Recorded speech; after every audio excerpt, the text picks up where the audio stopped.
আজ ২৬ জানুয়ারি ২০২৫ মিরপুর শেরেবাংলা জাতীয় স্টেডিয়ামে বাংলাদেশ প্রিমিয়ার লিগ বিপিএল ২০২৫-এর ৩৪তম ম্যাচে রাজশাহী এবং রংপুর রাইডার্স মুখোমুখি হয়। ম্যাচটি শেষ পর্যন্ত অত্যন্ত উত্তেজনাপূর্ণ হয়, যেখানে রাজশাহী ২ রানে জয়ী হয়। ম্যাচ শুরু হওয়ার আগে রংপুর রাইডার্স টস জিতে প্রথমে ফিল্ডিং করার সিদ্ধান্ত নেয়। রাজশাহী প্রথমে ব্যাট করতে নেমে ২০ ওভারে ৯ উইকেটে ১১৯ রান সংগ্রহ করে। দলের পক্ষে সানজামুল ইসলাম সবচেয়ে বেশি রান করেন। তিনি ২৮ বল খেলে ২৮ রান সংগ্রহ করেন। এছাড়া মৃত্যুঞ্জয় চৌধুরী ১০ রান এবং তাসকিন আহমেদ ১৩ রান করেন। রাজশাহী ব্যাটিংয়ের শুরুটা ভালো না হলেও একে একে বেশ কয়েকজন ব্যাটসম্যান ছোট স্কোরে আউট হয়ে যান।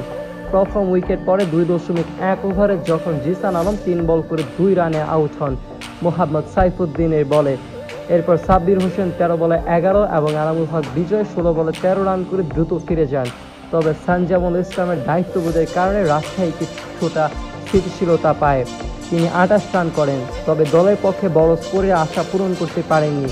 শেষ পর্যন্ত রাজশাহী ১১৯ রান করতে সক্ষম হয়।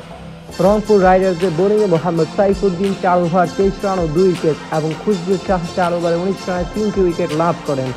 রাকিবুল হাসানও নেন ২টি উইকেট। ১২০ রানের লক্ষ্যে নেমে রংপুর রাইডার্সের ব্যাটিং শুরু থেকে চাপের মধ্যে পড়ে। প্রথম ৬ ওভারে তারা ৪ উইকেট হারিয়ে মাত্র ২৩ রান সংগ্রহ করে। Steven Taylor ২ run, Saif Hasan ০, Soumya Sarkar ৮ এবং মাহেদী হাসান ০ রান করে দ্রুত ফিরে যান। মিডল অর্ডারে ইফতিখার আহমেদ ১৪ এবং নুরুল হাসান সোহান ২ রান করে আউট হন। তবে মোহাম্মদ সাইফুদ্দিন ৩১ বল খেলে ৫২ রান করেন এবং রাকিবুল হাসান ২২ বল খেলে ২০ রান করেন।